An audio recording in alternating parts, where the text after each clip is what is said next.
Hello everyone and welcome back to my channel. Today I have another artsy video, but this one's a little bit different.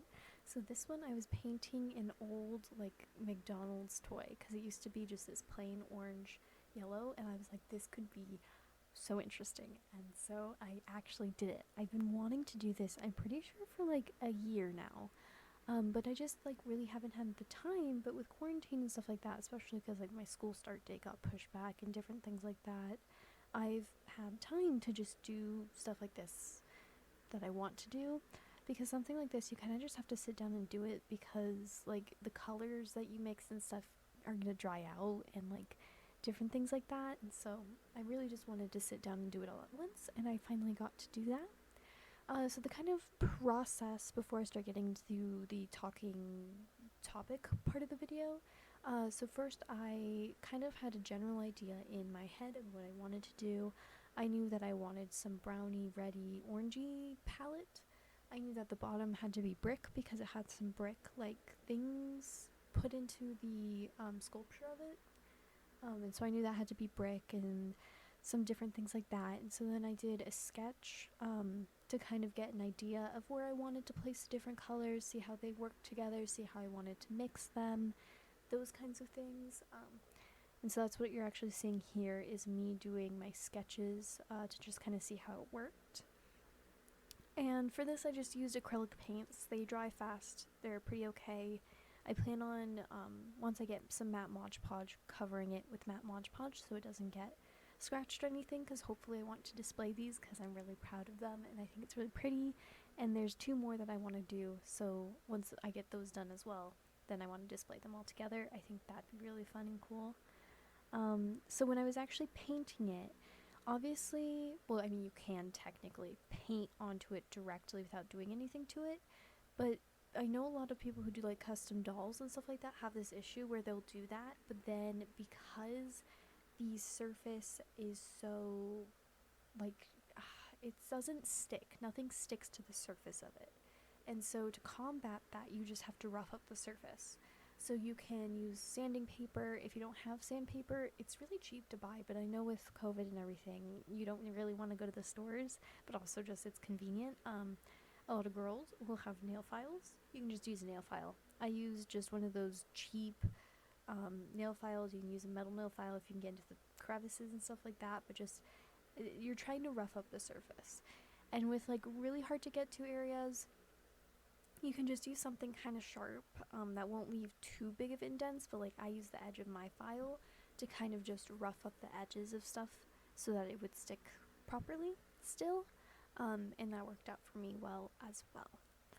So then after roughing up the surface, I just mixed together my paints. I placed them where I wanted to place them, which makes it sound so easy, and it is not. It took me hours to finish this.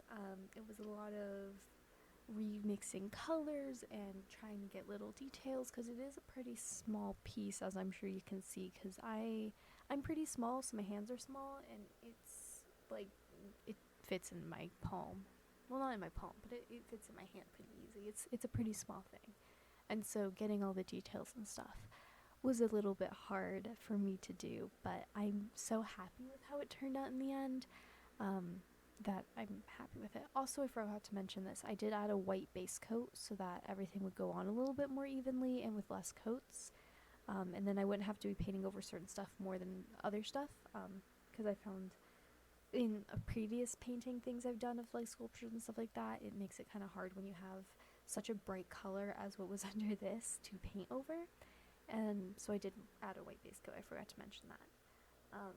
But yeah, in the end, I'm very proud with what the result was, and I'm very excited to do the next two. And these little guys also came with little figurines of the characters, and so I kind of want to make them little clothes, or maybe little furniture inside the shop, because I only did the outside, I didn't do the inside yet.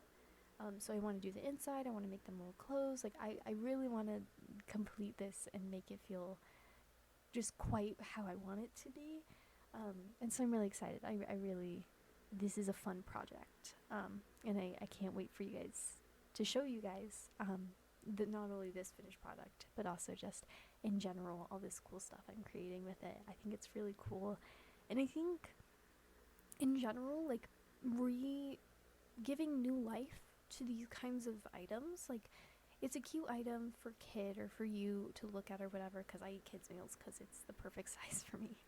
um but then it kind of gets old and you're like, okay, whatever. But now it has this new life as this new creation, and it's something I made, so I'm going to hold on to it probably for the foreseeable future. And so I think it's really cool to keep this thing that you just had, and now it has a new life, and it gave you something new to do with it. And I just think it's a really cool concept.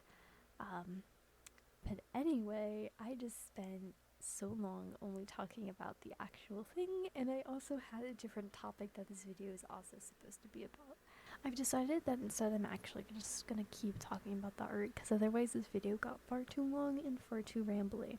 So I'm gonna start talking about my other plans for the other ones.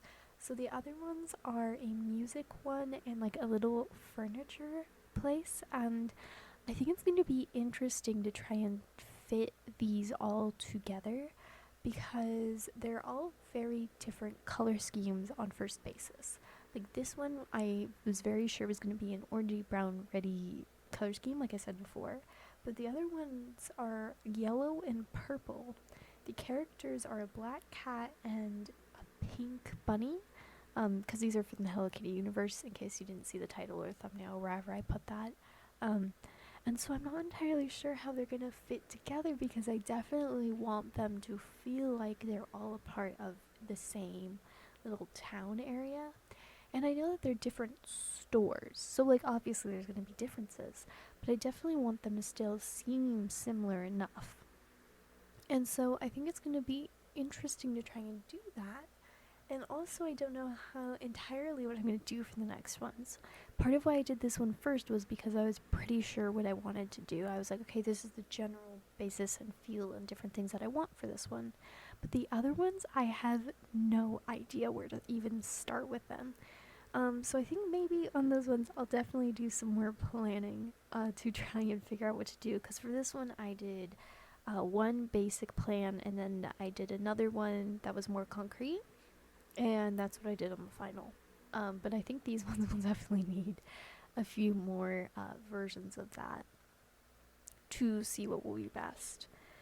And so you'll get to see those later. Whenever those are done, I'm contemplating maybe even live streaming parts of them, but I might not, because I think I prefer doing gaming live streams.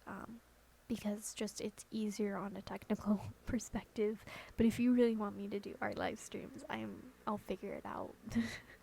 I'd be willing to do that. With these, I also, like I said before, want to do furniture and stuff like that, but also I almost think it'd be fun to try and make my own versions of them. They probably wouldn't be like as complex, which sounds stupid because they're pretty like simple things, but like these have hinges and clasps and all those kinds of different things, and I don't know that I'm at that level yet, but like I think it might be fun to try and make myself, well, not make myself, to make in general, I suppose, just like a little stall or something, and maybe some more complex furniture for inside, rather than just like tables and stuff. Like maybe if I made some little mini potted plants or something, that'd be really fun. That might be fun to do on stream, so tell me down below if you want me to do that. But I think these are just a fun little thing, and I recommend that you guys, if you have any projects that you've been thinking about, just do them, because it's so fulfilling, and it makes me feel so happy now that it's done. And like I'm looking at it right now and I'm like, wow, I made that. Like, I did that. That's so fun.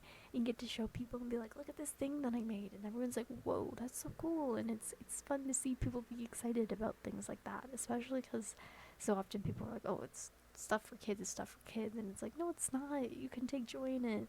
It's something that makes people happy. And it doesn't matter what it was made for. What matters is that it makes you happy and brings you something. And it's the same thing with, like, fandom stuff. But that's a whole nother topic for a whole nother day that I should not get into, because as I already said, this video got real rambly real fast before when I was recording. But I hope that you guys have some fun with some projects. I hope that you have a wonderful day, night, or afternoon. And if not, I hope it gets better. You just try your best, and I'm sure you'll get through it. Or you will get through it. It's not, I'm sure you will. So good luck. Have fun. Bye bye.